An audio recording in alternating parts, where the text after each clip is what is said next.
What's going on, guys? It's Jimmy here. Welcome to our daily show where we discuss everything going on here that you need to know about on a daily basis, including money, investing, the stock market, the fourth stimulus package update, and stimulus check update. If you're new to our YouTube channel and you haven't subscribed yet, make sure to click the subscribe button down below right now, as it's completely free to do so. And this way you won't miss out on new videos that come out here every day at 10 a.m., 3 p.m., and 8 p.m. Eastern Standard Time. Remember those times and tune in at those times so you don't miss out. And also, thanks so much for hitting the like button for us down below. We got a lot to talk about here today, including what is going on in Ukraine and Russia, and the possibility of $300 per month gasoline anti-inflation vouchers or stimulus checks. We'll be talking about that in this video as well. Ukraine President Zelensky thinks that Putin will soon negotiate to end the war. Very optimistic. He thinks because Russia's economy is literally crumbling by the day. Again, optimistic. We will see. He says Putin will soon negotiate to end the war following strong resistance from Ukrainians. He says, I think he will. I think he sees that we are strong. He will, but we need some time. He also says, though, that he does not trust Putin. I don't think anybody does. He says, I only trust my family, and only dialogue will stop this war. However, Russia has demanded that Ukraine surrender the Russian-occupied Ukrainian region of Crimea and undergo a complete demilitarization as terms for a ceasefire. Yeah, well, if Ukraine gives up all their weapons and gives them to Russia, can you imagine what Russia would do then? And then they can't do that. That would be giving the weapons that the USA and the European Union and all these countries gave to Ukraine. And you can't trust Putin at all. He's bombing innocents and hospitals and like he's literally doing the worst atrocities ever. So you can't just give him everything. You just can't. It's just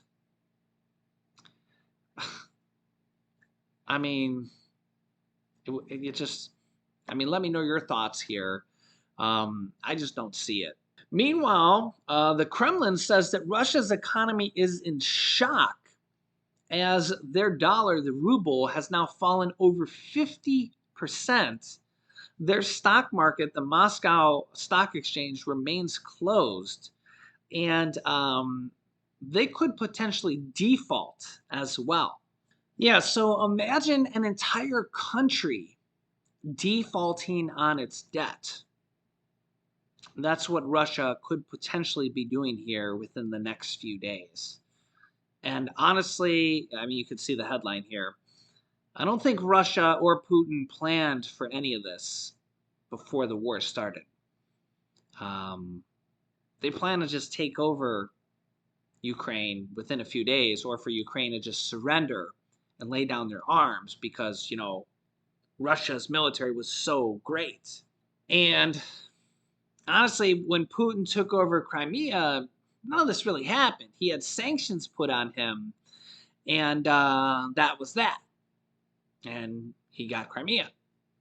And this time around, very, very different. The world has basically united against him. Ukraine has stood very, very strong. I mean, it's really been a commendable effort. Although, I mean, look at the pain and suffering and death that they're dealing with. Nobody should have to go through that because of literally one man. I mean, literally, it's the same thing that happened in World War II because of one man then. So the question here is, how does this end? Does it end? How do you get this to stop? We know how it stopped in World War II. We had to step in. The U.S. and the rest of Europe had to step in to stop that one man. Does this end the same way? Do we have to step in? Does the rest of NATO have to step in? Will this one man not stop? Will he continue to keep going because he doesn't want to look like a failure? Or will his economy collapse and he'll be forced to stop? Or will his economy collapse and his military will just keep going? So that's the thing here is that he has nukes. The thing, if he didn't have nukes, we probably would have stepped in, or not just us, but NATO, and we probably would have just put an end to this. Honestly, I mean, he's having a really tough time with just Ukraine. Imagine if 30 other NATO countries stepped in. It would already been over. The problem is he's got nukes. That's a very different story. Very, very different story. So that's why all the other countries have been very, very cautious. And the thing is his economy, his dollar, his stock market, his entire country's collapsing financially. Nobody wants to do business with him probably ever again. So, yeah, that's a very big problem here. And the price of oil, price of gas worldwide is another problem here. Countries like Germany get 40 to 50% of their oil from Russia. And the EU, the European Union, countries around Europe get a vast majority of their oil from Russia. And Russia's just such a massive country. How do they never get oil from Russia ever again? I mean, the U.S. can do it because they only get 5 to 8%. We've stopped that now. But how does all of Europe say we're never going to get oil from Russia ever again? It's just such a large amount of land, right? I mean, yeah, it's just like Germany says that if they had to do it, they literally would have rolling blackouts of homes without heat and stuff. So that's the problem here. And I mean, China will probably continue to buy their oil, but that's the problem here is that that's why a lot of people say that we need to continue to go with renewable energy like solar and wind because it, theoretically doesn't run out except for when the wind temporary stops and the sun's temporary stops. But you can kind of store that energy, right? But you don't have to really buy oil from these countries that you're not dependent on them. You're not worried about Russia and Venezuela and China and stuff because you have your own sun and your own wind all the time. It's constantly being renewed, right?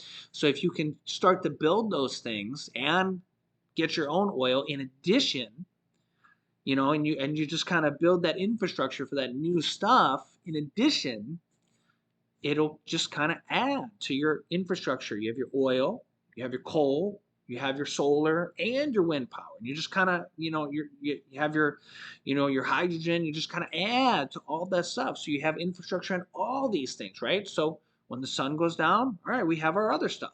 When the wind slows down, I mean, wind doesn't really slow down in the whole country, right? But when the wind slows down, you got all your other different things, right? It's just kind of add infrastructure to all these things. It's probably a good plan for what we need and what the world needs so that they're not reliant on dictators, right?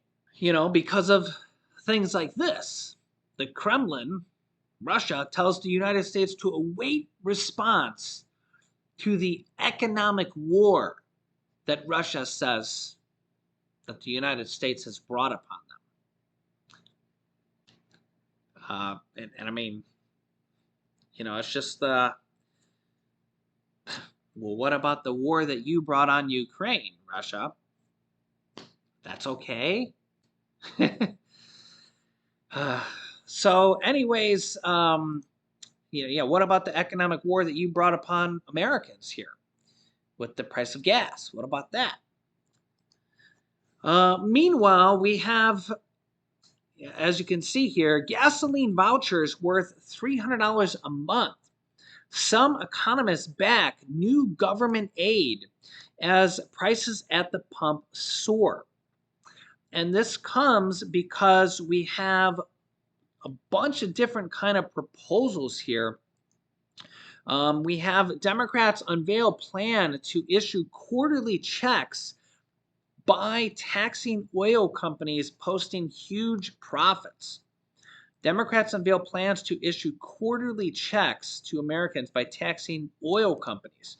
So these oil companies are basically gouging American consumers because they're posting record profits right now, the largest profits they've ever had. And they're just getting away with more money than ever. Okay. So the price of oil is just going up and they're making more and more and more and more money. And the price of oil has temporarily come down now. It's only around $110 a barrel instead of $130 a barrel. And the price of gasoline is still going up. They haven't reduced the price of gasoline, even though the price of oil has come down. And economists are saying, as you can see here, that they should provide gasoline vouchers or checks, however you want to look at it, worth $300 a month to aid the American people. Check this out. As the Democratic Party in Washington struggles to find effective ways to fight high inflation, some economists are calling for lawmakers to deliver new assistance for Americans dealing with high gasoline prices. And we're starting to see more and more of this calling for stimulus checks. We're seeing stimulus checks from the state level, and a lot of this. If you've been watching my channel here, more and more of this coming out here almost on a daily basis here because of inflation and gas prices.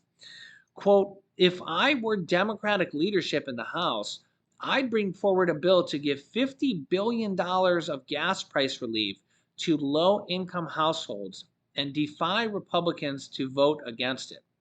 Or really, they could just pass it through the reconciliation process where they don't even need Republicans. Said Ian Shepherdson, a chief economist at Pantheon Macroeconomics in a tweet. Wouldn't such spending add to inflation? Question mark.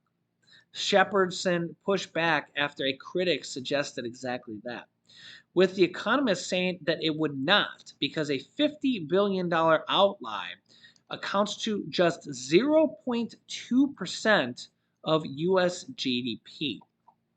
And this is what a lot of people don't realize is that $50 billion in the course of the big scheme of things in the U.S. is a drop in the bucket. It's literally, as they say here, 0.2% of GDP. In fact, the bill that the Senate just passed last night, the government funding bill that only funds the government until September 30th, is $1.5 trillion. And this just funds the government and the military and just the day-to-day operations of the government until September 30th. And that's let's see here, March, April, May, June, July, August, September. That's only 7 months, less than 7 months, 6 months and some days of funding the government. That's half a year, and it's $1.5 trillion. This would only cost 50 billion. 50 billion. Okay? It's 0.2% of our GDP. And this could provide $300 monthly checks to low and middle income Americans. Yeah. Sounds like a really great idea to help people right now struggling with inflation. This is something they could easily do. In fact, this is something they did do with the child tax credits. So if you think this can't be done, they literally just did this with the child tax credits. This is something that literally was just done. The average retail price for gas in the US has soared to a record of well over $4 a gallon, as Russian President Putin's war on Ukraine has helped push energy prices higher and comes on top of the global inflationary surge. Also, Stuart Hoffman, a senior economic advisor at PNC, said that Shepherdson's proposal is a great idea, adding that Congress should look at gasoline vouchers for the Americans who qualified for stimulus checks through March's 2020 relief package, one of the previous stimulus checks. Providing $2 or $3 per gallon of gas for those families could work out to $200 or $300 a month per family, assuming they typically pump 100 gallons of each month into their cars. Total cost of $100 billion for up to 6 months. Worth every penny to protect our freedom and our economy. These are literally coming from top economists. And if economists are saying that, they literally study money, guys. They literally study this stuff, right? There is a real chance for legislation that provides such vouchers or checks. Vouchers, checks, same thing. Given how gas prices have surged, says Greg Valere, chief U.S. policy strategist at AGF Investments, in a note on Wednesday. There will be fierce resistance from the anti-fuel activists, and enormity of deficits is starting to sink in. But this is an election year, and consumers have been stunned by gasoline prices, a perfect storm, in our opinion, for rebates or vouchers or checks. It's really kind of the same thing. The AGF strategist noted that it's possible for the voucher program to get set up so that unused vouchers could be redeemed for cash at face value by the U.S. Treasury, which would incentivize eligible families to reduce their usage of gasoline. Yeah, and if you've been watching my show, you know that this is really, really major news. Almost every single episode, we have different states announcing this kind of stuff. On the federal level, Congress announcing this kind of stuff. Literally on every single episode, almost major news here going out with anti-inflation checks, proposals here from Congress on inflation type of checks like this. So don't miss out on any new videos here at this point. I will keep you up to date with everything here with this, what's going on with Russia, and everything you need to know about on a daily basis. Remember, the new videos come out here on our YouTube channel every day at 10 a.m., 3 p.m., and 8 p.m. Eastern Standard Time. Make sure to click the subscribe button down below if you haven't yet. It's completely free to do so. It'll help make sure that you don't miss out on new videos. And after clicking the subscribe button down below, click the bell icon that appears after you click the subscribe button. Remember, it's completely free to do so. And next, you can watch this video to see a new check that was just proposed, anti-inflation check for tens of millions of Americans. And this video is more details on the stimulus checks that would come from the gas companies on the federal level. So click on one of those videos next. Thanks for watching, guys, and I'll see you in the next video.